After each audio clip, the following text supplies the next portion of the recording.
Hi everyone. I'm here to give you step 6 to living an inspirational lifestyle.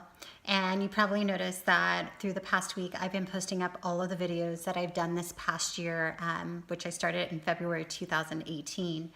And it's been a year-long process through this series. There's my dog in the background, Addison. So I'm excited to share with you this last step and kind of going back and reviewing step 1 through 5 on living an inspirational lifestyle and give you an idea of why I started this series. A year ago, I wanted to make changes in my work and my direction and in my life. I knew what I wanted to invite into my life and putting into practice the things that I was working with my clients over the years behind the scenes. A lot of you may know me through fitness, but I work with clients through coaching, through wellness and life coaching and spiritual coaching. And so as I talk my clients through this and we work through these practices, I wanted to hone in a little bit more. I knew that there's things I wanted to let go, things that I wanted to achieve with my work, things that I desired and was ready to invite into my life. So I started with the inspirational blueprint, and that was something in step 1 that I had been doing for years. Being single and at a choice and really embracing my singlehood, my inspirational blueprint was my way of reconnecting with myself, really going and finding my passions, the things that I enjoy, and exploring new things so that I can bring in more of that creativity into my life, that love and creativity, which brings joy. So step 1 was the inspirational blueprint, and that's going back to old passions, exploring, learning, and growing. Now, step 2 is making space. In order for us to explore and grow, we have to eliminate what no longer serves us in our life process and our personal growth, so that we can make space to reconnect or rekindle with old passions or new passions and learning, exploring, and creating new adventures. So step 2 was making space. Now, step 3 was forgiveness. A lot of times when we are clearing out and making space, we're eliminating the old patterns and behaviors. But along with that is attached to our self-sabotaging behaviors. So we tend to, once we're getting one foot forward, we start to feel a little bit uncomfortable because we have to shed that layer. And so we'll take ourselves back into that sabotaging behavior. So it takes us back and stuck into that old space. So forgiveness is working on that self-sabotaging cycle and practicing that we are deserving and we are worthy to love ourselves and to be loved. And through any mistakes that we've made, we're forgiving ourselves in that process. And step 4 was surrendering. Surrendering was a huge practice for myself last year, my hardest practice, and that is a letting go of control. A lot of times, I talked about in step 4 in the video that we're steering the ship in one direction, and that is based on our fears and our illusions, our attachments. And so through the letting go process, the surrendering is a letting go of control, and control out of fear. So identifying what our fears are and letting them go and not giving them life. That's really what it's about, not giving them life anymore.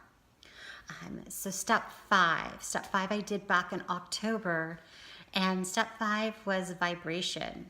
And when I mean vibration, I mean we're keeping our energy field, our vibration up high. And we're doing that through our thought process. So when we're keeping our thought process in a healthy, positive space, and we're using tools of self-care to keep us going, even when things may not be going great or as planned. You're still staying positive, and you're using your tools to help you weather the storms or ride the waves, and at a calm mental state. And we tend to work through it faster, and in return, we're attracting what we want. Once we make it through the storm, we realize, wow, we're attracting exactly what we've been desiring. So keeping your vibration high to manifest what you desire. And step 6. So I'm excited about step 6 because step 6 is freedom. And when I mean freedom, I'm meaning freedom of self. And freedom of self is meaning you are accepting yourself to your core. You're accepting yourself for who you are, your core values, your imperfections, your life purpose. You're finding who you are and your purpose in your freedom, and knowing who you are and what you want to achieve. And you're not bound to thoughts or perceptions. You know who you are and what you want to achieve, and what your desires are. And focusing on that, not letting the outside perceptions or validations or non-validations of others to guide you or misguide you in your process. You're solid in what you want and who you are, knowing what you're capable of, your confidence in achieving, to deep down acceptance.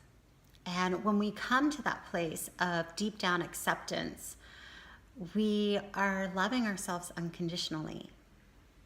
And I think that is our ultimate goal in life, is to accept ourselves to our core. When we're able to accept ourselves to our core, we're able to show up to others and honor them for who they are deep inside, and see them for who they truly are. And you can love them unconditionally up close, or you can love them stepping back from afar. Either way is not right or wrong, but it's just showing up and loving and accepting yourself and others around you and their life purpose and their life process. So freedom. I went through all 6 of these steps, and this has been a year process of, I didn't think it was going to take this long, but it took a whole year, and everything happens for a reason, and I'm happy of how it led into one thing. It's brought me right into my next practice, which I intuitively know what it is, and we'll be working on that this year and bringing more videos to you. This year has been amazing. I want to thank everyone for supporting me, cheering me on, all of my clients. It's been inspiring, and the things that I've learned and going deeper into my work and my practice, and the things that I've created in my life and people that I'm sharing it with, and all of my clients. Thank you. I've worked with so many for over a decade and returning, so I thank you for believing in my work, and as I'm continually growing and evolving in my craft that I'm very passionate about. So thank you guys. If you're looking to connect, hit my website page at bodhimethod.com. And if you go to my connect page, you can sign up and subscribe to my monthly writings. Also, I have my blog and YouTube. You're welcome to check me out there. And starting next month for a 12-month series, I will be starting a podcast, and I'm excited about that. That will be on healthy lifestyle living, spiritual practices, self-care, and holistic nutrition, and patterns, behaviors attached to that. So I'm excited to be offering my knowledge, my inspiration to my work and my passion, and being able to inspire and be of service to all of you. I think that's truly what life is about, is to inspire others. So happy New Year's. Thank you, everyone. Ciao.